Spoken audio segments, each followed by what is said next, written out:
પૂજ્ય અક્ષર જીવન સ્વામી આપણા સૌના સુખને વાસ્તે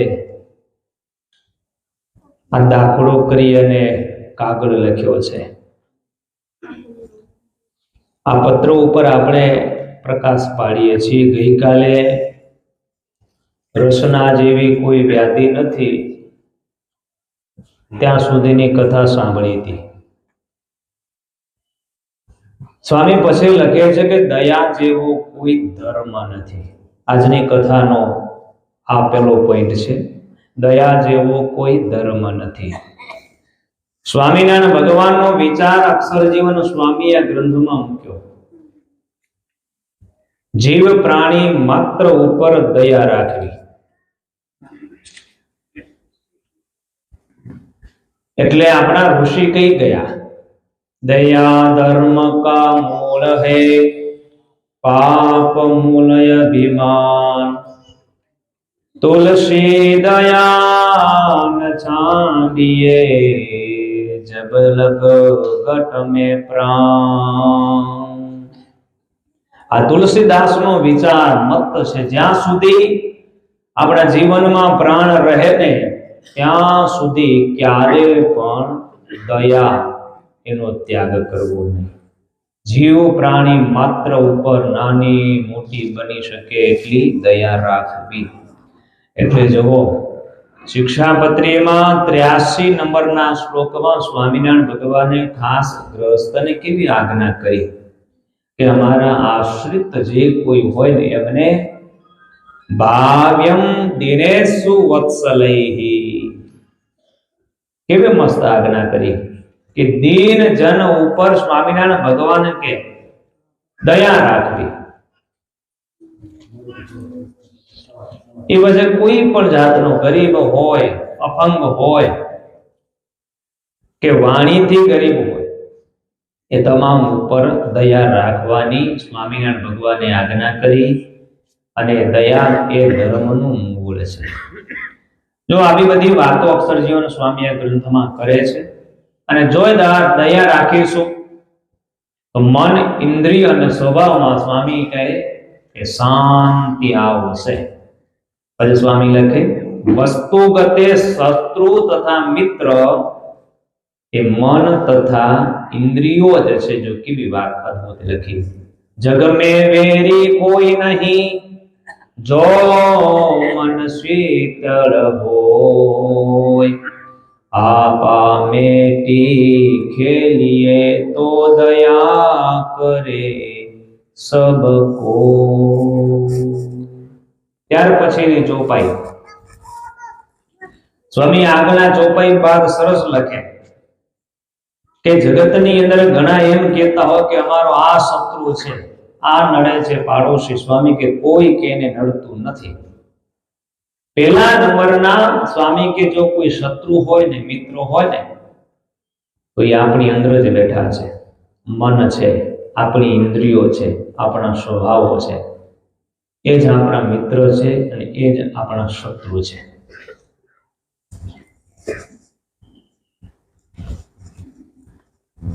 મન છે એ બંધનને કરનારું છે. मन एव मनुष्याणां कारणं बंधयो बंधनम कारणयो. मन જેવું છે એ બંધન કરે અને મુક્ત પણ કરાવે છે. ક્યાં જોડાય છે એની ઉપર ડિપેન્ડ છે, શરત છે. મન શત્રુ છે ને મન મિત્ર છે. એટલે અક્ષરજીવન સ્વામી બહુ અદ્ભુત એક અને વાત કરી કે જેનું મન શાંત છે, જે દરેક મિત્ર ભાવ રાખી અને જીવે છે ને, તો આ દુનિયામાં એના માટે કોઈ મિત્ર અને કોઈ શત્રુ નથી. તો મહાભારતનો પ્રસંગ આ જગ્યાએ બરાબર ફિટ થાય છે. ભગવાન કૃષ્ણ દુર્યોધન અને યુધિષ્ઠિર બંનેને આજ્ઞા કરી.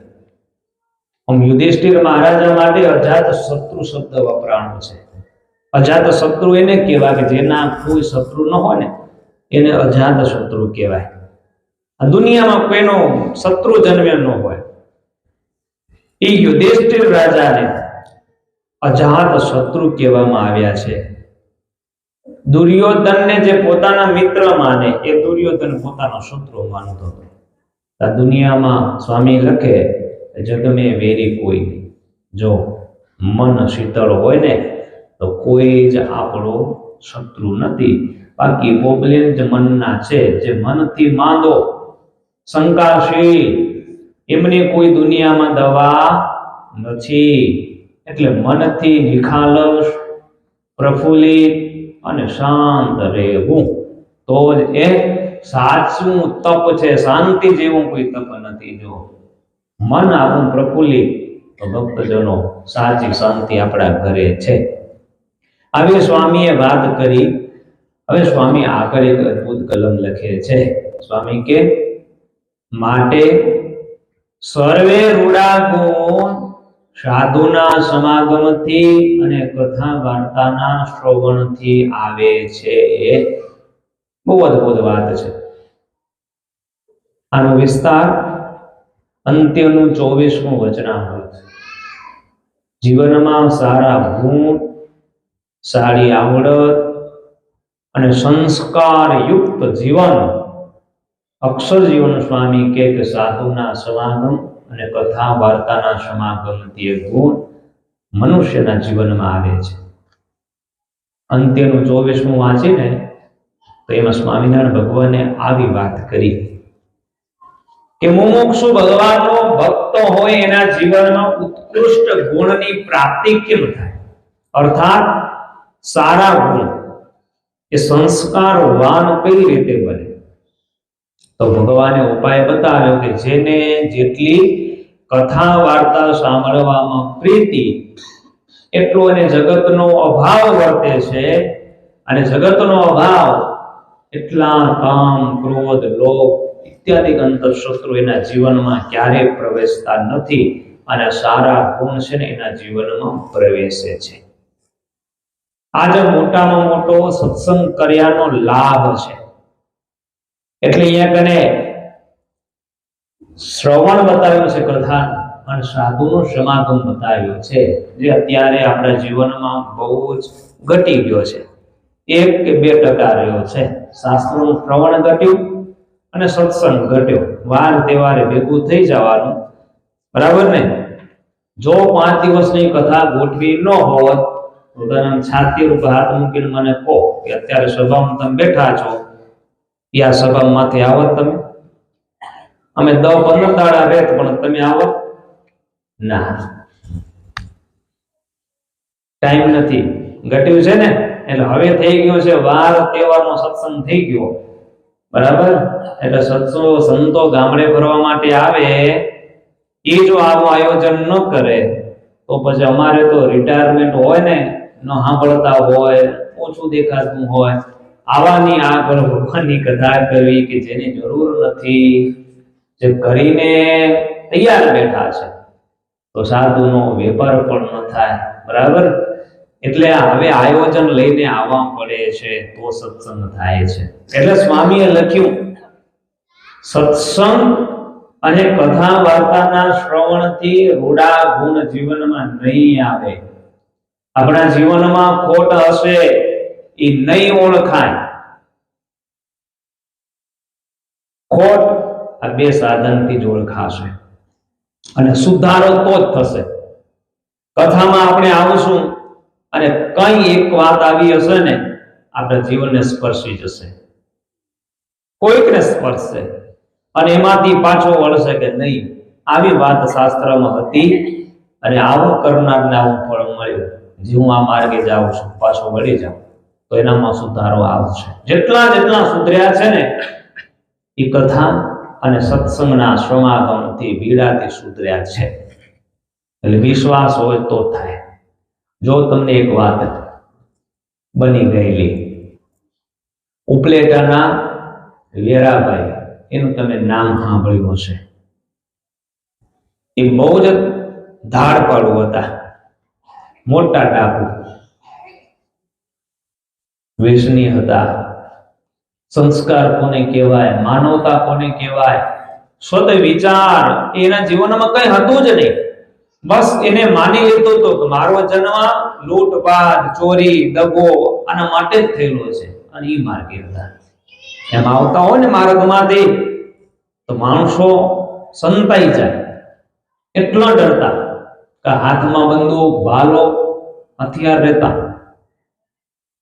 ક્યારે એનો ઉપયોગ કરી દે કઈ ખબર નહીં. આવા મોટા ધાડપાડુ ડાકુ હતા. પણ એક દિવસનો સમય જો ઉપલેટામાં સંતો અત્યારે ગામડા ફરવા આવ્યા છે ગોળ પરની અંદર, એમ એ ચોમાસું ફરવા માટે ગયા. હવે મંદિર હતું એ વખતે ક્યાંક હતા ને ક્યાંક નહોતા. એટલે ક્યાંક મોટું ફળિયું હોય, ગામનો ચોક હોય ને ત્યાં સંતો સભા કરતા.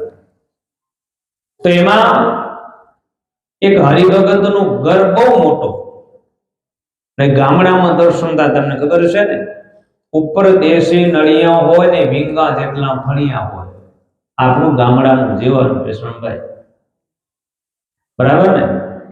બળદિયાના જોટા હોય, ઉકરડાના ઓટા હોય, બરાબર? ઉકરડા હોય, ઓટા હોય, બળદિયાના જોટા ઘરે બાંધેલા હોય, પછી દેશી નળિયા વાળા મકાનો હોય અને મોટા વીંગા જેટલા ફળિયા હોય. હવે આજે બધું બદલાઈ ગયું, એ સિટીમાં જોવા ન મળે. આપણું આ ગામડું છે એટલે મોટા મોટા આંગણા હોય.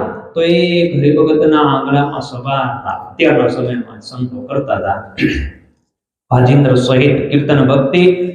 વેરાભાઈ છે લૂંટફાટ કરીને જ્યારે ઘરે વળ્યા છે ત્યારે ગામડું ગામ છે, શેરીમાંથી પસાર થઈને પોતાના ઘરે જાય આંટી મળ્યા કાને છે ને વાજિંદ્રનો અવાજ સંભળાણો, સ્વામિનારાયણ સ્વામિનારાયણ ધૂન થતીનો અવાજ સંભળાણો.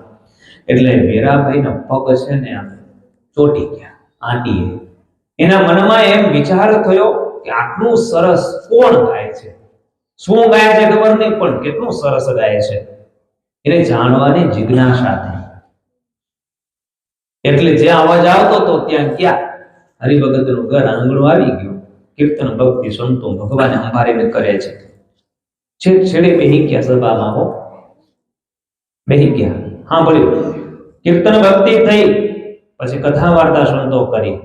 અને એમાં સંતોએ કથામાં દેવી જીવ અને આસુરી જીવમાં શું તફાવત છે, જે કઈ કરે છે એને કેવું ફળ મળે છે, એમને સંતો પાપ પુણ્યની, મનુષ્ય જન્મના લક્ષ્યની સંતોએ આ સભામાં વાતો કરી. વેરાભાઈ બેઠા હતા, આ સાંભળતા ગયા. સંતોએ કીધું ભગવાન મનુષ્ય દેહ અનેક જન્મોની ટૂંકા કરવા માટે આપ્યો છે. ભગવાનનું ભજન કરવા માટે, એ કોઈકને રાજી થઈને કોઈકને ઉપયોગમાં આવીને એના માટે ભગવાને આ મનુષ્ય દેહ આપ્યો છે. કોઈનો જીવન ટૂંકાવવા મારવા માટે ભગવાન નથી આપ્યો. આવી બધી વાતો કરીને ઉપલેટરના વેરાભાઈ સાંભળે છે. એને એમ કહ્યું કે સાચી વાત છે, આ વાત બધી મારી થાય નહીં, હું આ ખોટા માર્ગે છું, આ બધી સંતો મારી વાત કરેલી છે. જેવા જેવા શબ્દો કાનમાં આવ્યા ને અને ઉતાર્યા, જીવનમાં પરિવર્તન આવવા લાગ્યું અને પશ્ચાતાપ થવા લાગ્યો. અરે અરે, આવી મોંઘી જિંદગી મેં ધૂળ ધાણી કરી નાખી. વિષય પાછળ લૂંટ ચોરી હિંસા કરવામાં બસ મારી જિંદગી મેં વ્યતીત કરી નાખી. 3 દિવસ કથા સાંભળી આવી રીતે, અને પછી ખરેખર લાગી આવ્યો. અને વેરાભાઈને એમ થયું કે હવે આ સંતોને શરણે જાઉં ને તો હું આ પાપમાંથી છૂટીશ. અને ચોથા દિવસે રડતા આજે સંતોનું શરણ લીધું અને બધી પાપની વાત કરી. સંતોએ ધીરજ આપી કે વેરાભાઈ કાંઈ ડરવાની જરૂર નથી, પ્રગટ ભગવાન સ્વામિનારાયણ પૃથ્વી ઉપર વિરાજમાન છે, આ એમની કંઠી બાંધો, પંચવર્તમાનમાં રહી અને ભજન કરો, પાપ માત્ર ધોઈ જશે. અને ભગવાન સ્વામિનારાયણ દયાળુ છે અને વર્તમાન ધારણ કર્યા, સ્વામિનારાયણ ભગવાન આશ્રિત થયા અને એવા પાકા એ વેરાભાઈ સત્સંગી થઈ ગયા.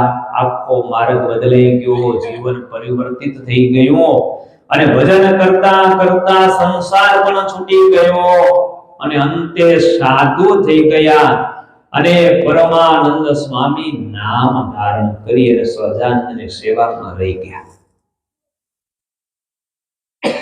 પરિવર્તન ક્યાંથી આવ્યું? ગામને ચોરે બેવાથી આવ્યું તો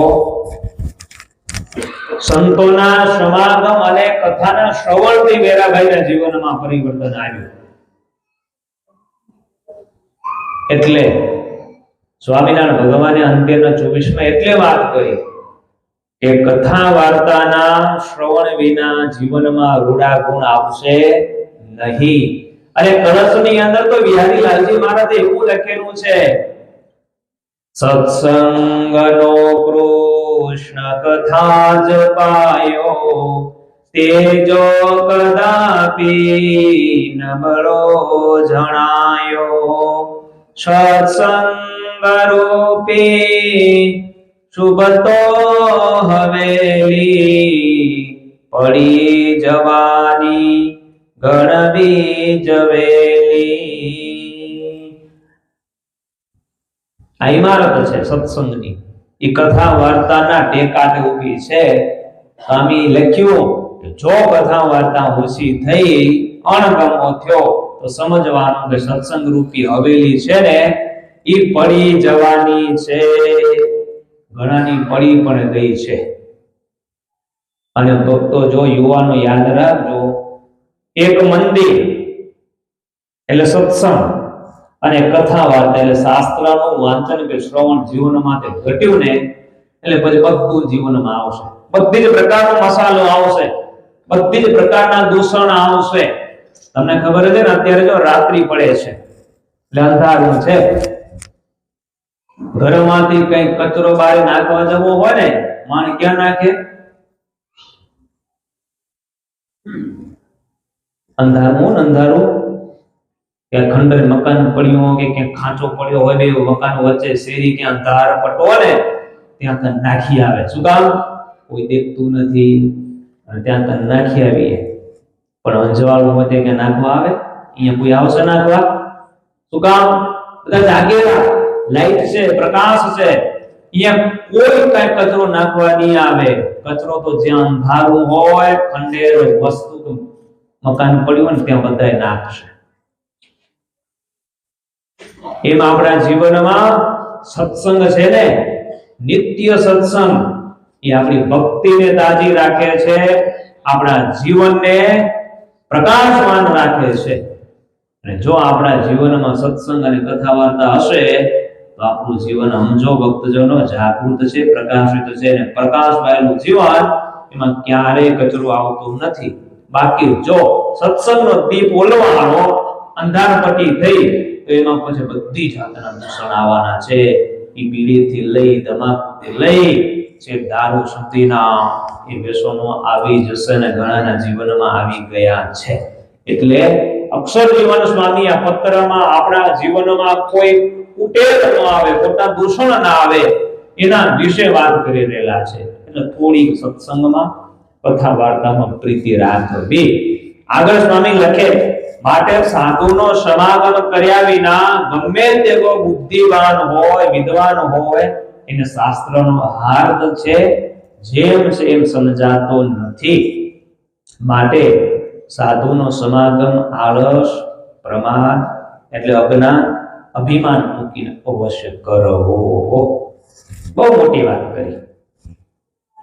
તમને બધાને અનુભવ છે કે તમે વચનામૃત ઘરે વાંચશો ને તો તમને નહીં સમજાય. ઘણા કે સ્વામી 2 વખત ઘરે વાંચ્યું, સમજણ ન પડી, તમે સમજાવો. થાય ને વાંચે એને થાય, બાકી તો ખાલી હા પાડતા હોય.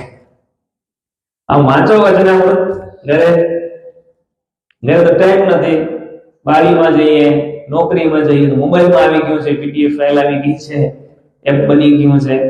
થોડુંક રાખજો વાંચવાનું. સ્વામી કે હાર્દ નહીં સમજાય. ગમે તેવો વિદ્વાન હશે, ભણેલો હશે, તમે વાંચશો એમાં તમને હાર્દ નહીં મળે. પણ જયારે સાધુ વાંચીને સંભળાવશે ને ત્યારે તમને આત્મસંતોષ. સ્વામી વચનામૃત આજે મજા આવી, શંકા હતી ને ગઈ, સમજાય એ નહીં સમજાય. એટલે શાસ્ત્રનું શ્રવણ જીવનમાં જોશે ને જોશે. જો આપણા સ્વામિનારાયણ ભગવાન છે ને એ કેવા છે, આપણે 108 ભગવાનના જે નામ છે એ નામની અંદર સતાનંદ સ્વામીએ ભગવાનનું એક નામ કાઢ્યું છે. ખબર છે? ભગવાન વ્યસની ખરા, ભગવાને વ્યસન છે.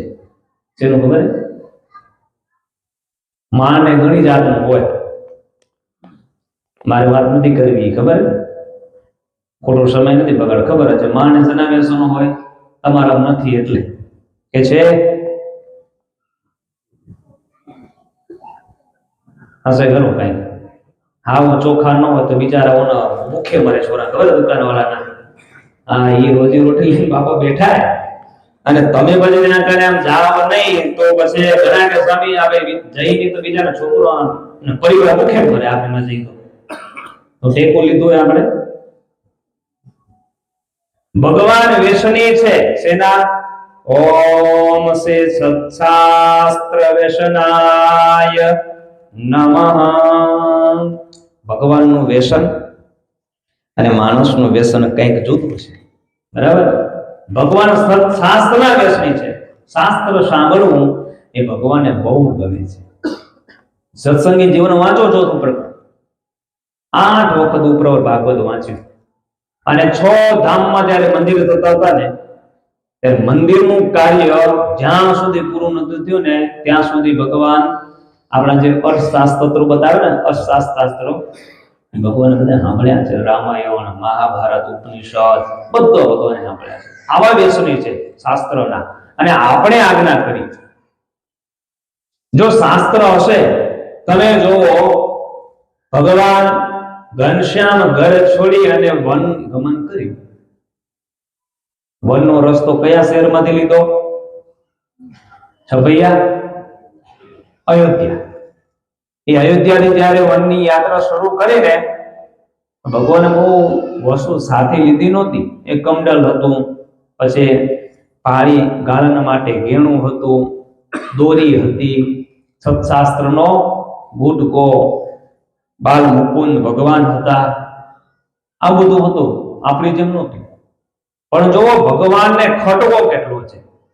ત્યારે કૌશિક દત્ત નામનો અસુર આવ્યો, પાછળથી ધક્કો માર્યો સરજુમાં, ભગવાન તણાણા, ડૂબકી મારી, ક્યારેક બારે આવે, તણાય, મોહિત થઈ ગયો અસુર, પછી જોઈને ભાગી ગયો. ભગવાનની પાસે ઘણું હતું, યાત્રામાં નીકળ્યા ને, પણ આપણા નિષ્કુળાનંદ સ્વામીએ નોંધ લીધી.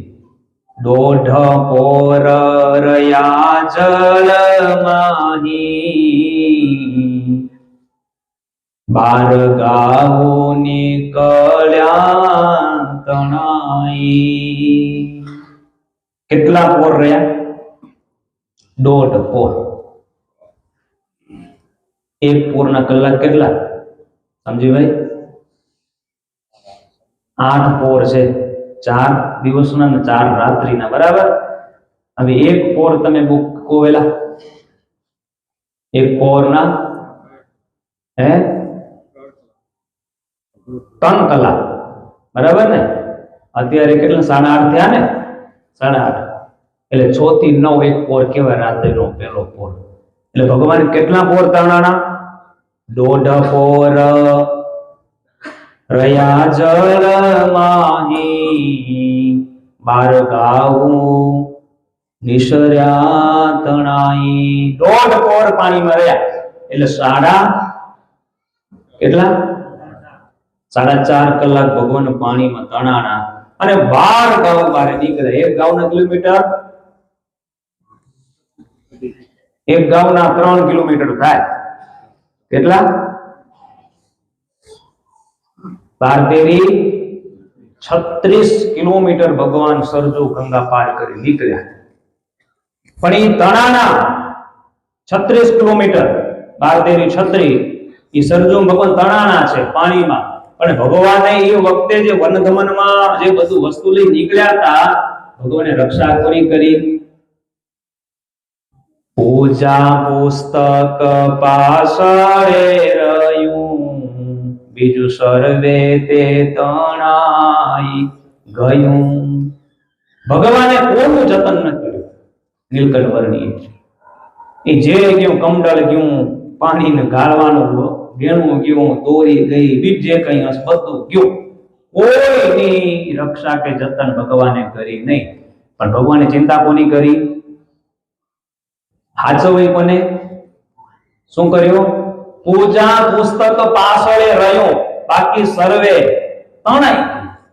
ભગવાને પૂજા જાળવી અને પુસ્તક બાળ મુકુનો જે બટકો હતો ને, જે સત્શાસ્ત્રનો ગુટકો અને શાલિગ્રામ ભગવાન, એમને ભગવાને મુઠ્ઠીમાં પકડીને રાખ્યા, એને છોડ્યા નહીં. આ ભગવાન શીખવાડે છે, જો સંદેશો આપે છે. તમે કોઈ પણ જગ્યાએ જાઓ, પૂજા અને શાસ્ત્ર એનું વાંચન એ ક્યારેય મૂકવું નહીં, ક્યારેય નહીં. જો તમારા જીવનનો બંને હશે ને, તો તમે તમારા જીવનનું કામ કરી શકશો, આત્મકલ્યાણ કરી શકશો. જો ભક્તિ છે ને, ભક્તિ, પૂજા એટલે ઉપાસના. પૂજા એટલે ઉપાસના. ભગવાનની પૂજા કરવી, ભક્તિ કરવી ઉપાસના છે. એટલે ભગવાને ઉપાસના એટલે પૂજા ભેગી રાખી. અને ભક્તિ છે ને એ આંધળી છે. શાસ્ત્ર છે એ જ્ઞાન છે. જ્ઞાન વિનાની ભક્તિ આંધળી છે. શાસ્ત્રમાં જ્ઞાન નહીં, આપણા જીવનમાં વાંચન નહીં હોય ને, તો જ્ઞાન વિનાની ભક્તિ શાસ્ત્રમાં ભગવાને આંધળી બતાવેલી છે. અને તમને ખબર છે ને, આંધળો વ્યક્તિ છે ગમે તે જગ્યાએ ભટકાઈ શકે, કારણ કે દેખતો નથી. તો હવે હાલત શું થશે? જો જીવનમાં શાસ્ત્ર વાંચન નહીં હોય તો આંધળી બતાવી ભક્તિ તમારી, અને આંધળી ભક્તિ એટલે ઉપાસના, એ પછી વ્યક્તિ જ્યાં ત્યાં કરી નાખશે, જ્યાં ત્યાં ચોટશે. એને સારા સારું ખબર નહીં પડે કે આ સાચું છે કે આ ખોટું છે. વ્યક્તિને તો ભક્તિ કરવી તો જોઈશે, જ્યાં ત્યાં ચોટશે. તો જો જ્ઞાન નહીં હોય, આંધળી ભક્તિ, ખોટી જગ્યાએ જો આપણી ઉપાસના થઈ જશે ને, તો જન્મારો બગડી જવાનો છે. એટલે સ્વામિનારાયણ ભગવાન નાનપણથી આ ટેવ વાળા વિષ્ણુ હતા. ભગવાન મોટા થયા તો શાસ્ત્રોને મૂક્યું નથી, બબ્બે વક્તા ભેગા રાખતા. શાસ્ત્રનું સતત ભગવાને વાંચન કર્યું છે અને શ્રવણ પણ કર્યું. શું કામ? શાસ્ત્ર દ્વારા જ ભક્તજનો આપણા અનેક માર્ગો છે ને ખુલે છે. આપણા પ્રશ્નો છે એનું સમાધાન પણ વચનામૃત ખોલવાથી, વાંચવાથી મળે છે. એટલે અક્ષરજીવન સ્વામીએ એ મુદ્દો લીધો કે શાસ્ત્રનો હાથ ગમે તેવો વિદ્વાન ભણેલો હશે ને, પોતાની બાહુ બળે નહીં સમજાય. એના માટે સાધુનો સમાગમ અવશ્ય જોશે. એમાં 3 કન્ડિશન મૂકી. સત્સંગ કરવો હશે તો સ્વામી કે અજ્ઞાન, અભિમાન અને આળસ, આ મૂકવું પડશે, નહીં તો મેળ પડવાનો નથી. સાધુ વિના કામ નથી થવાનું. એટલે ગુણાતીતાનંદ સ્વામી એક દિવસ જુનાગઢમાં, તમે જોયું જુનાગઢ ગયા બધા સભા મંડપ જોયો છે કથા વાર્તાનો, બરાબર, મંદિરની સામે જ છે. કેટલો મોટો વિશાળ સભા મંડપ છે. એ ગુણાતીતાનંદ સ્વામીએ એ સભામાં, મંડપમાં એવી વાત કરી હરિભક્તો આગળ કે ભગવાનને પામવાનો આ સાધુ જ દરવાજો છે. અને પછી સ્વામી આવું કઈ પ્રેક્ટિકલ દ્રષ્ટાંત આપ્યું કે આ દિવાલને માથું ભરાવાથી મંદિરમાં જવાશે? જવાશે? માથું ભરાવાથી દિવાલને મંદિરમાં કે સામે જવાય નહીં. સ્વામી કે સંત એક ભગવાનને પામવાનો દરવાજો છે, બાકી બધી દિવાલો છે. દરવાજાથી જ અંદર જવાય, એ સિવાય જવાય નહીં. સૌના કારણ ભગવાન છે, એ સંત દ્વારા જ પમાય છે. ભગવાન એક છે, પણ એના માટે જવા માટે દરવાજા સંત રૂપે અનેક છે. જોઈ લો, આપણું આ મંદિર છે, સિંહાસનમાં ભગવાન એક બેઠા છે, પણ મંદિરમાં જવા માટેના દરવાજા કેટલા? ગણ્યા? 4 કે 5? કેટલા? 4 છે ને. 4 દરવાજાથી અંદર જવાશે, પણ હોલ તો એક છે. હોલ એક છે, ભગવાન અંદર બેઠા છે, એમની પાસે જવા માટે 4 દરવાજા છે. એમ સંત રૂપી ભગવાનને પામવાનો દરવાજો છે. સ્વામી કીધું કે એ દરવાજો જેને બંધ કરી દીધો એ ભગવાનને ક્યારે પામી શકવાનો નથી. અને આજે ઘણાના દરવાજા બંધ થઈ ગયા છે. આ સાધુથી ઘણા પર અડી ગયા આજે. શું કામ? સાધુ પાસે જશું તો સાચી વાત કરશે, મંદિરે જવાની, પૂજા કરવાની, શું કરો આ તે બધી વાતો સાધુ કરવાના છે. એટલે ઘણાના દરવાજા બંધ થઈ ગયા છે, મંદિરે આવે ઘણા નમન કરીને સીધા શોર્ટકટ મારીને લઈ નીકળી જાય. હા, વળી સ્વામી પકડશે. એટલે ઘણાને સાધુ પાસે આવતા સ્વડા પણ નડે છે, માન મોટાઈ નડે છે, દોષો નડે છે, એટલે ઘણા દૂર ચાલે છે. જેટલા દૂર થશું ને એટલા દોષોનો આપણે જીવનમાં આવવાના છે. એટલે સ્વામીએ લખ્યું અક્ષર જીવન સ્વામી કે ભગવાનને પામવું હશે તો સાધુનો સમાગમ આળસ મૂકીને કરવો જ પડશે. આપણે બીકી છે કે સાધુ પાસે જશું તો આપણી કુટેવ છે ને એની ઉપર વાત કરશે, બાકી બીજી કાંઈ બીક નથી. અને સાચા સાધુનું કામ બોલ ઓળખાવી એ જ છે, બાકી કોઠા છાવડવા ને એ સાચા સાધુનું કામ નથી. સ્વામિનારાયણ ભગવાન લોયાનું 6મું વચનામૃત એમાં તમે જુઓ કેવી વાત કરી મહારાજ કે જે સાધુ ટોકે નહીં અને પંપોળીને રાખે ને, ઓ તમે તો દાદા ખાચર જેવા ને આવા મોટા અને દાની ને આમ માખણ પાલિશ કરે ને, સ્વામિનારાયણ ભગવાન કે પંપોળીને રાખે. મુક્તાનંદ સ્વામી જેવો લોક વ્યવહારે મોટું હોય ને તો એ મહારાજ કે એવા સાધુનો સંગ ક્યારે પણ કરવો નહીં. મુક્તાનંદ સ્વામી જેવો હોય તો ના પાડી દીધી. શું કામ ના પાડી? કે એવા સાધુની જોડે 10 વર્ષ તમે રહો ને તો તમને સાચી વાત નથી નહીં કે સાચી વાત નહીં કે કુટેવ નહીં ઓળખાવે. અને તમે બધા જાણો છો કે સાચું કયા વિના આપણી ભૂલ ઓળખાતી નથી ને કુટેવ ટળતી નથી. માટે મા સ્વામી લખ્યું કે જે ટોકે આપણે 2 શબ્દો કહીને આપણા સ્વભાવ દેખાડે એવા સાધુ સાથે સ્વામી કે વાર્તાલાપ કરવાનો, એની સાથે સંગ કરવાનો. પણ હાવ પંપોળીને રાખે. મહારાજે શબ્દો કેવા વાપર્યા કે લલો ચપ્પો રાખે એની જોડે તો રહેવું જ નહીં, એનો સમાગમ કરવાનો નહીં. બસ સાધુ ભગવાનને પામવાનો પાકો રસ્તો. એટલે બ્રહ્માનંદ સ્વામી લખી ગયા માન તજે સંતન કે મુખ સે પ્રેમ સુધારસ પીજે નિષદિન સંત સમાગમ કીજે. શબ્દ વાપર્યો છે અક્ષરજીવ સ્વામી શબ્દ વાપર્યો ને, આળસ, અજ્ઞાન અને અભિમાન. એ માન શબ્દ બ્રહ્માનંદ સ્વામી લખ્યું. જો બધા સંતોના અનુભવો છે, ભગવાને પામવું હશે સંતોનો સાથ લેવો જ પડશે, પણ એના કન્ડિશન આ મૂકી કે આ બધું મૂકવું પડશે તો જ તમે જોડે રહી શકવાના છો. એની વાત મનાશે નહીં તો વાત મનાશે નહીં. હા, આ છે જ. તમને ખબર છે ને કે ગુમડું થયું ને, ગુમડું એની જો ટ્રીટમેન્ટ પેલી કર્યું ને તમને, તો એનો ઈલાજ કરવા માટે તમે ડોક્ટર પાસે જાઓ ને તો ડ્રેસિંગ કરવું પડે. પેલું ખબર હે, અનુભવ છે ને? ડ્રેસિંગ કર્યા વિના ડોક્ટર પણ દવા લગાડશે નહીં. શું કાને ખબર જ આમાં કચરો છે, પેલા તો જીવાણુ જીવજંતુ પડ્યા છે, એટલે એ લિક્વિડ મૂકી અને પેલું ડ્રેસિંગ કરશે અને પછી પાટાપિંડી કરશે. તો ભક્તો એ દવા કામ કરે.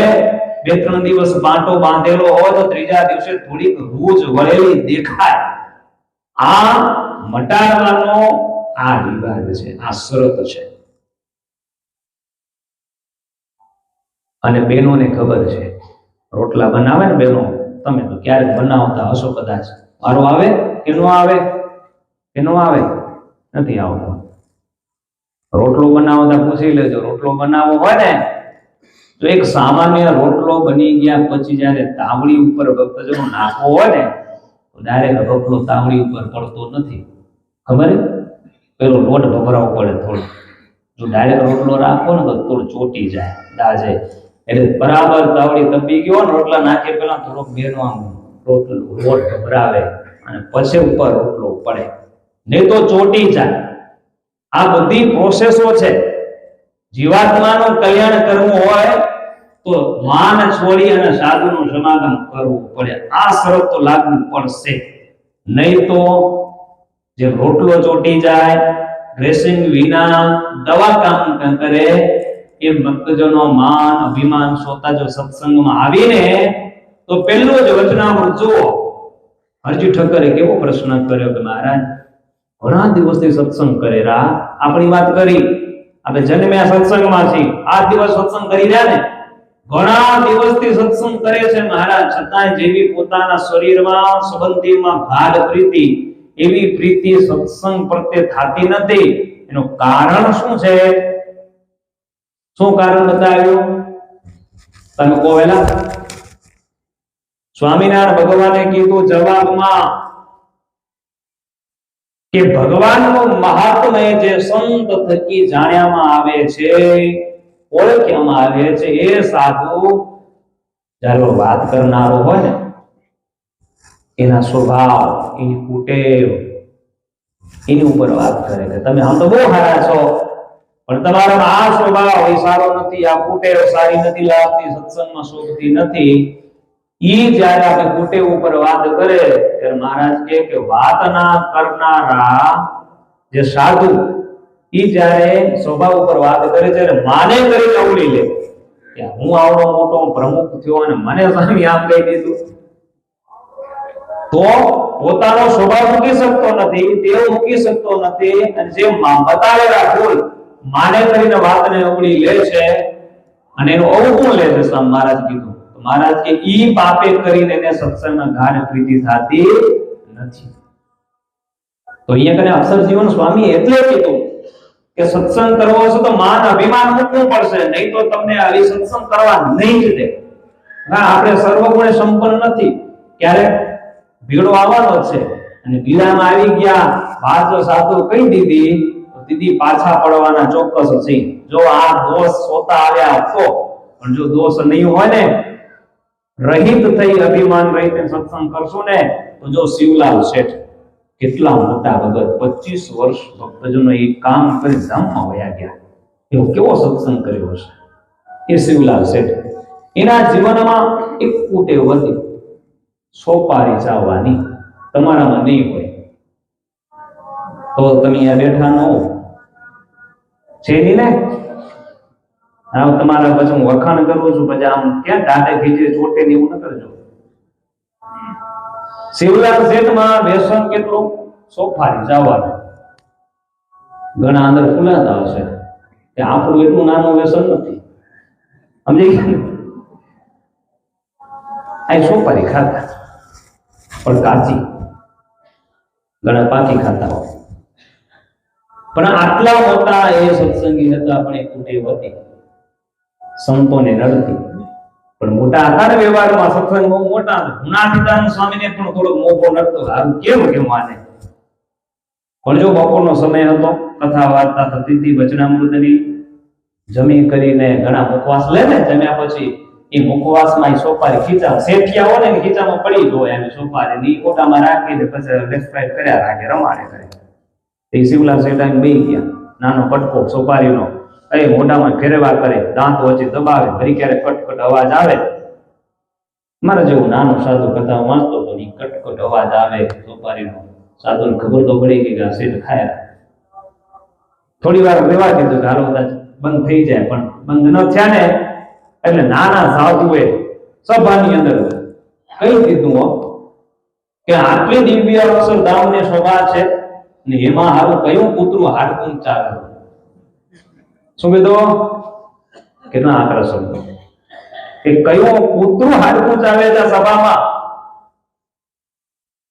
ટોપી જેને પહેરાવાની હતી ને, એ ટોપી બંધ બેસતી શિવલાલ શેઠના મસ્તક પર થઈ. એમને ઠોસો ન માર્યો કે તારી વાત આવી. આપણે હોય તો જો લાલિયા સ્વામી તારી વાત કરે, કોની વાત કરે? આપણે તો ખોટ દીધા રાખી બધાને, આપણે લઈ જ નહીં. પણ જો આ શિવલાલ શેઠનો વાતનો સ્વીકાર કરે, સ્વામી મારી વાત ઉભા થઈ ગયા, બાર જઈ આવ્યા, ફૂકી આવ્યા, મોં પગ બધું ધોઈ આવ્યા. અને જયારે સભામાં આવતા હતા ને ત્યારે ગુણાતીતાનંદ સ્વામી વઢવા લાગ્યા સાધુને, સ્વામી થોડો બોલવામાં વિવેક રાખો કે આટલા મોટા સત્સંગી નામદાર આબરૂદાર વ્યક્તિ ગામમાં ને તમે આમ સભામાં અમને કહેતા સંકોચ થતો હતો ને તમે આમ ખોલે હમ છોડી દીધું, કૂતરું હાડકું જ આવેલું કહ્યું આમ બોલે.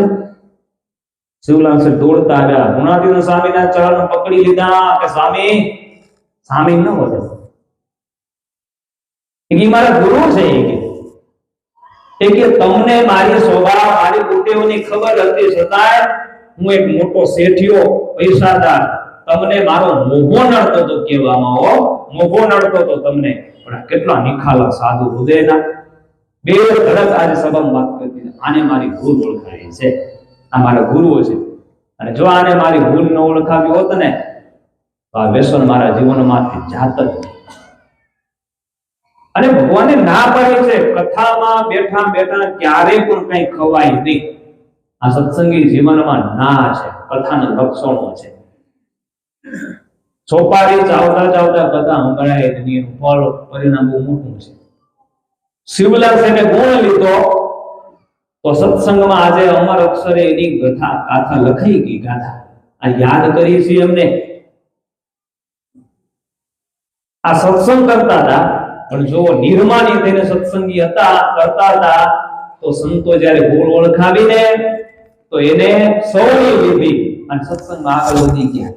અને તમે સામે જો એક ગોરખપુરના એક પટેલ થઈ ગયા, ત્યાં પણ આ ગુણાતીતાનંદ સ્વામી ચોમાસે સત્સંગમાં ગયા. અને તમને ખબર હોય જેટલા મોટા હોય ને એ સભામાં મંદિરે બહુ ઓછા અને મોડા આવે, કારણ કે એને પછી ઘણા કામ હોય, ચેકમાં સહી કરવાની હોય, બરાબર ને, ક્યાં રોડ થયો, કેટલું કામ, બધું ચેકિંગ કરવાનું હોય. મોડા આવે અને પાછા થોડી વાર બે પાછા નીકળી જાય. એ વાળા જોતા હોય સાલ ખંભે ક્યારે પડે સમજી ભાઈ મારી ચાર વાળા વળી બીજે. આ એનો ધર્મ છે, એ મહારાજ કીધું છે, આવે હાચવું પડે. પણ મોટાને ટૂંકમાં ટાઈમ હોય નહીં. ઈ છે પટેલ ગામના બહુ મોટા સરપંચ. સંતો આવ્યા, સભા કરી, ચોમાસાના દિવસો, આપણી જેમ બે દિવસે આ ગામની બજારો કે કોન્ક્રીટ સિમેન્ટ નહોતી, એ તો રેતાળ જમીન ને, વરસાદ વરેલો એટલે ગાળો થઈ ગયેલો, એટલે મંદિરમાં વ્યવસ્થા પગથિયે પાણીની ડોલું ભરીને રાખેલી, કદાચ ભક્તોના પગ ગાળાવાળા હોય ને તો ત્યાં ધોઈને મંદિરમાં આવું વ્યવસ્થા હતી. તોના પટેલ ક્યાંક રહી ગયા પટલાઈ કરવામાં, અને અહીંયા 9 વાગી ગયા, ખબર પડી સાધુ આવ્યા, નહીં જઈ તો ખોટું લાગશે, અરે દોડતા દોડતા આવ્યા, પણ પીણી છે ને ઘારે ભરેલી. હવે ઉતાવળે આવ્યા ને સભા પૂરી થશે, ધોવાનું ભૂલાઈ ગયું, બે પગથિયે ચડીને સીધા નમન કરીને સભામાં બેસી ગયા. સ્વામીની નજર કરતા વાર્તા કરતા પડી કે પટેલ આવ્યા તો છે, પણ ઘાર માટી વાળા પગ લઈને આવ્યા છે. આવી સરસ મોદ પાથરેલી હતી, સીધા બેઠા. ગુણાતીતાનંદ સ્વામી હિતની વાત કરી. સભામાં કીધું કે પટેલ, પગથિયે વ્યવસ્થા રાખેલી છે પાણીની, કે તમે પગ થઈને આવો ને તો આપણી આ મોજ ન બગડે. હવે આટલું કીધું ને, બટકી પડ્યા વગર. હા, લાગી આવ્યું પટેલ ને કે હું ગામનો પટેલ, કોઈ મને કોઈ દિવસ વાત ન કરે. અને આ સ્વામી સભામાં બધાની વચ્ચે મને કહી દીધું કે પગ ધોઈને આવો. લાગી આવ્યું, અહીંયા બેવાય નહીં, ઉપાસ થઈ ગયા. ભલે સ્વામી હો પગ ધોઈને આવો. ઈ પગ ધોવા પટેલ ગયા તો કથા લખાણી, ગયા. ખબર નહીં મ્યુનિસિપાલિટી વાળા નગરપાલિકા પાણી કનેક્શન કાપી નાખ્યું, ઘરે ખબર નથી. પાક ધોઈને પાછા હજી આવ્યા, હજી નથી આવ્યા. 3-4 દિવસ સભામાં પેલું સ્થાન ખાલી. સ્વામીએ પૂછ્યું કે આ ભગત ગયા ક્યાં પટેલ? પગ ધોવા ગયા. સ્વામી કે વ્યવસ્થા નથી કરે. પણ તમારા જેવા ભગતે કીધું, સ્વામી થોડું એને દુઃખ લાગ્યું. સભામાં કીધું ને, ગુણાતીતાનંદ સ્વામી કે લે કે આટલી વાતમાં ઓછું લાગી ગયું, જાઓ તો બોલાવો. ગયા ભગત, સામે બોલાવેલા, ગરમી કાઢી, જાઓ સામેને કહેજો પગ ધોઈને આવશે. નો આવ્યા, 2 દિવસ કાઢી નાખ્યા. છેલ્લે ભક્તો ગુણાતીતાનંદ સ્વામી એનું કલ્યાણ ન બગડે એના માટે સ્વામી ભક્તોને લઈને ગયા. લીમડા નીચે પટેલ બેઠા હતા, ખાટલો ઢાળીને સ્વામી સામે બેઠા. સ્વામી જઈને 2 હાથ જોડ્યા કે પટેલ, ભગવાને 32 દાંત વચ્ચે આ જીભને મૂકી છે, છતાં અમારી એ દિવસે બારી નીકળી ગઈ અને વધારે બોલાઈ ગયું. પગ ધોવાનું અમે કીધું તો તમને માઠું લાગી ગયું ને, તો અમે માફી માંગીએ છીએ, પણ તમે મૂકીને મંદિરે હાલો. એ 5 દિવસની જે વરાળ હતી ને અંદર એ બારે કાઢી પટેલે કે સ્વામી સાંભળો, એક મંદિર અમારું, સમજીભાઈ શું કીધું? મંદિર અમારું, અમારા ખર્ચે મંદિર બનાવ્યું, મોદ પણ અમે અમારા પૈસે લઈ આવ્યા, તમે તો ફરતા રામ અઠવાડિયું 15 દી આવવાનું પાછા વયા જાઓ, આમાં તમારું કઈ છે નહીં, મોદ બગડત તો અમારી બગડી જાતો નવી પણ અમે લઈ આવવા, પણ તમને કહેવાની જરૂર શું હતું કે પગ ધોઈને આવો, માટે જાઓ પગ ધોઈને આવીશું. નીચે ન નમ્યા તો ન જ નમ્યા. અને સ્વામી બધું શું કરી લો, તમારી ઈચ્છા, સ્વામી પાછા આવી ગયા અને ઇતિહાસ લખાઈ ગયો. દેવતાઓને દુર્લભ સત્સંગની પ્રાપ્તિ એમને થઈ હતી, પણ કોણ ખણી ગયો? કોણ ખણી ગયો? માન નામનો દોષ આ પટેલને સત્સંગમાંથી દૂર ખણી ગયો લો. એટલે બ્રહ્માનંદ સ્વામી લખ્યો, માન તજી સંતન કે મુખ સે પ્રેમ સુધારસ પ્રીજે, નિષદિન સંત સમાગમ કીજે. અક્ષરજીઓ સ્વયં પત્રમાં કન્ડિશન મૂકી કે સાધુનો સમાગમ એટલે સત્સંગ કરવાનો જ્યારે વારો આવે ને ત્યારે અજ્ઞાન, આળસ અને અભિમાન મૂકીને અવશ્ય કરો. જો હશે તો આપણા જીવનમાં ક્યારેક આવો સમય આવશે ને ત્યારે પટેલ જેવું થશે. સમજાઈ ગયું ને વાત? અને જો નહીં હોય તો શિવલાલ શેઠ જેવું થશે. એક્સેપ્ટ કરશે, ના મારી સાચી વાત કીધી, ભૂલ ઓળખાવી, તો સત્સંગમાં આગળ વધી જવાશે, નહીં તો પાછું પડી જવાશે. વાંચી રહ્યા કાગળ, પણ જ્યારે હાથમાં લઈને ઊંડો વિચાર કરી એવી બનેલી કથાઓ જ્યારે આગળ મૂકીને ત્યારે તફાવત જણાય જીવનમાં કે ના આ પ્રમાણે સત્સંગમાં જો આપણે હશું ને તો સત્સંગમાં આગળ વધાશે. બહુ જ સરસ સ્વામી આ સત્સંગની અંદર વાત કરી. એક છેલ્લી જો તમને આપણે નંદ સંતોની વાત કરું, સાધુના સમાગમથી ફાયદા કેટલા છે? વચનામૃત પ્રમાણે વડતાલનું 4થું છે. સ્વામિનારાયણ ભગવાને કીધું કે સાધુનો સમાગમ મનકરનો વચને જે જીવ કરે ને તો કલ્યાણના જેટલા સાધન છે ને જેટલા સાધન એ જીવની અંદર આવી જાય. ફાયદો આ એક. ફાયદો બીજો, પ્રથમનું 21મું, ભગવાનનું અતિશય મહાત્મય જણાય એના માટે સ્વામિનારાયણ ભગવાન કીધું સાધુનો સંગ નિરંતર રાખો, ભગવાનનું મહાત્મય જાણવા માટે. નહીં ઓળખાય સાધુ વિના. ત્રીજો ફાયદો, પ્રથમનું 44મું, સત્પુરુષનો પ્રસંગ ભગવાનને વિશે દ્રઢ પ્રીતિ થાય એનું કારણ છે. સાધુ વિના પ્રીતિ ભગવાનમાં નહીં થાય, અને સાધુના સમાગમથી જાગૃતિ જીવનમાં નહીં આવે. અને છેલ્લામાં મોટામાં મોટો ફાયદો ભગવાન વચનામૃત નહીં બતાવ્યો, સાધુના સમાગમ વિના પોતાની ભૂલ ક્યારે ઓળખાશે નહીં. ભૂલ ટાળવા માટે સાધુનો સમાગમ જોઈશે. હવે જો પરમ ચૈત્યાનંદ સ્વામી થઈ ગયા, પરમ ચૈતન્યાનંદ સ્વામી થઈ ગયા. આપણા સંપ્રદાય બહુ જ મોટા, ભગવાનની સાથે રહેતા, પણ સ્વભાવે માની હતા. હવે દોષ કેટલો નડે છે જો. અને સમાગમ સાધુનો હશે તો કેવી ભૂલ ઓળખાય છે. છેલ્લી આજની વાત છે, મહારાજની સાથે રહેતા. તમને કદાચ આ વાત સાંભળશો ને તમને આશ્ચર્ય લાગશે કે ભગવાનની જોડે રહેતા હતા છતાંય આવા. બાપા આ સ્વામી એવા હતા, ભગવાનનો ઢોલિયો પડતો ને એમની હારે આ સ્વામીને બેવા કરતું હતું. કયા સ્વામીને? પરમ ચૈતન્યાનંદ સ્વામી. ઢોલિયા મહારાજ બે લીમડા ને તો બાજુમાં એનો ઢોલિયો પડતો. એટલા મોટા માની હતા. બધી વાતો પછી સભામાં ન કહેવાની હોય, વાંચીને તો ખબર પડે. તમે ઘરેથી 2 કેરી લઈ આવો ને વાડીથી, તો ભક્તજનો પહેલી આ સ્વામીના ચરણમાં મૂકવી પડતી, પછી ભગવાન કને મુકાતી. લો આવા માની હતા, ભગવાનની જોડે રહેતા હતા. પણ એમની સેવામાં બાળ મુકુંદ નામના એક સાધુ હતા, નાના. ભગવાન તો ધામમાં ચાલે ગયા, પણ આ તો એનો રૂવાજ ઉભો તો રહ્યો. અને સેવામાં બાળ મુકુંદ સ્વામી હતા. દરરોજ ભાવથી સેવા કરતા, દરરોજ રાત્રે.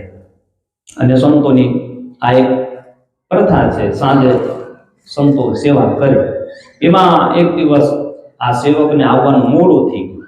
એટલે સ્વામી કીધું કે ક્યાં જાવરા દરરોજ સાંજે મોડા આવરા. ત્યારે સાધુએ કીધું કે ગોપાલ સ્વામી વચનામૃતની કથા કરે તો અમે સાંભળવામાં બેસી જઈએ છીએ. એવી મસ્ત મજાની વાતો સ્વામી નિશ્ચયની મહિમાની વાતો કરે છે, સાંભળવામાં આનંદ આવે, સમય નીકળી જાય છે સ્વામી. એટલે કથા સાંભળવા બેસી જાવ છું એટલે મોડું થઈ જાય. એટલે સ્વામીએ શું કીધું, પરમ ચૈત્યાનંદ સ્વામી કે આજે આપણો બાપ વાતો કહી ગયો છે, વચનામૃત ભગવાન બોલ્યા ને, તો સ્વામી કે બાપ જે વાતો કરી ગયો છે એની ઉપર શું વાતો કરવાની ખરી? લોટ તો પડ્યો છે દળેલો, તો ફરી એને શું તળવાનો છે? એ તો ભગવાન બોલી ગયા, એની ઉપર વાતો કરવાની એ તો વ્યસ્ત સમય છે. માટે કાલથી વહેલા આવતા રહેજો, આવી જજો. ત્યારે બાલ મુકુંદ કહે છે સ્વામી હા એવી વાતો નથી હો, તમે જે વિચારો છો કે ભગવાન કહી ગયા છે એમ કહીને શું બોલવાનું હોય? અરે સ્વામી વાતો સાંભળવા જેવી છે. પરમ ચૈત્યાનંદ સ્વામી આ ગોપાલ સ્વામી જે વાતો કરે ને એટલો આનંદ આવે છે, ભગવાનનો મહિમા રૂવાડે રૂવાડે આપણે ભરાઈ જાય એવી વાતો કરે છે. અને પછી ભક્તો જે વાતો કરતા ને એ વાતો બાલમુકુંદ સ્વામી સેવા કરતા કરતા પરમ ચૈત્યાનંદ સ્વામી ગુરુ એમને સંભળાવે ભજન કરવાની રીત, સત્સંગ કરવાની રીત, આ બધી જ વાતો સંભળાવે. અને એ વાતો સાંભળતા પરમ ચૈત્યાનંદ સ્વામીના જીવનમાં પરિવર્તન આવ્યું.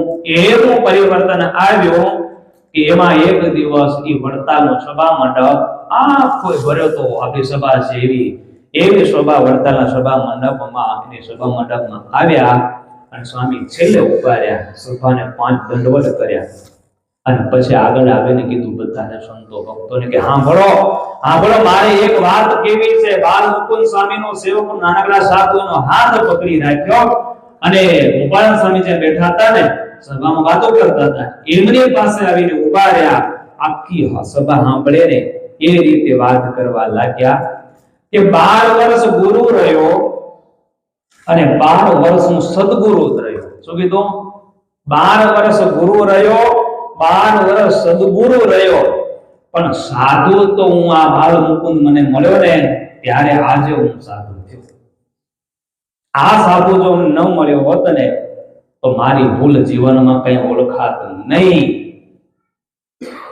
અને બાલ મુકુંદ સ્વામીનો સમાગમ મળ્યો.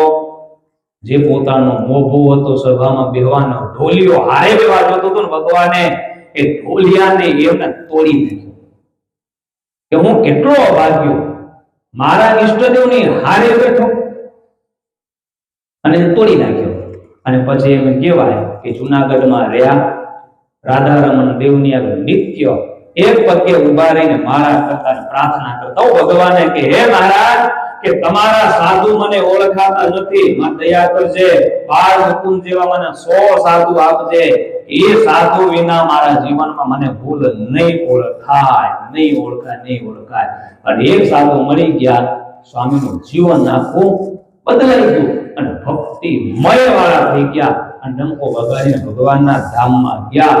એટલે ભક્તજનો આજની કથાનો સાર એટલો જ છે કે એક સાધુ આવા જીવનમાં રાખવા જેથી સાધુના વચને હા પડી જાય. અને એવા સાધુ જીવનમાં હશે ને તો આપણું જીવન બદલાતા વાર નહીં લાગે. સારા ગુણની પ્રાપ્તિ, સત્સંગમાં આગળ વધવું હશે, પોતાની ભૂલનું દર્શન કરવું હશે તો જીવનમાં એકાદા સાધુ સાથે જીવ જોડી રાખવો પડશે. સાધુ જોશે જ, સાધુ વિના ઉદ્ધાર નથી. સત્સંગ નહીં થાય, નહીં ઓળખાય, આગળ નહીં વધાય. આજે દ્રષ્ટાંતો સાંભળ્યા ને નહીં હો તો આવું બધું થશે. એટલે અક્ષરજીવન સ્વામીએ પત્રના પ્રારંભમાં ભગવાનને પામવા માટે સાધુ દરવાજો છે અને એ સાધુ પાસે પહોંચવું હશે ને તો અભિમાન રહિત થવું પડશે, આળસ છોડવી પડશે, તો જ ભગવાનની પાસે પહોંચાશે. એ વિના શાસ્ત્રનો હાર્દ સમજાશે નહીં. એટલે સ્વામીએ લખ્યું કે ચીલો ચાલ સત્સંગમાં આવે, કથામાં બેસે અને વૃત્તિઓ જ્યાં ત્યાં ફરતી હોય ને તો જેમ છે તેમ સમજાતો નથી. એટલે ભક્તો, જો આપણે આવો દિવ્ય સત્સંગ મળ્યો છે, દેવતાઓને દુર્લભ છે, એ સત્સંગને મહેનત વિના આપણે પામ્યા છીએ, આપણે મળ્યો છે. તો આ સત્સંગમાં આવ્યા પછી આપણી વૃત્તિઓ, આપણા માર્ગ જ્યાં ત્યાં ભંડાઈ ન જાય એના માટે દીવાદાંડી રૂપ સાધુ છે. એ સાધુના જીવનમાં કે એના સાથે જીવ જોડી રાખજો. તમને જે ગમે એ સાધુ મન માને ને એ સાધુ સાથે હેત રાખજો, તો તમારી ભૂલ ઓળખાવશે અને બતાવશે. અને જો હેત હશે તો મનાશે, હેત નહીં હોય તો નહીં મનાય. શું થાય એ આવતીકાલે વાતો કરીશું. બરાબર? આજે જે કઈ વાતો સાંભળી એ આપણા જીવનમાં ઉતારીએ, એ પ્રમાણે સત્સંગ કરીશું ને આગળ આગળ આગળ વધતા રહેશું. બસ એ રીતે સત્સંગ કરવાની ભગવાન શક્તિ આપે એવી ભગવાનના ચરણોમાં પ્રાર્થના કરી બીજા દિવસની રાત્રિ સભાને વિરામ. બોલ સ્વામિનારાયણ ભગવાન કી, નર નારાયણ દેવની.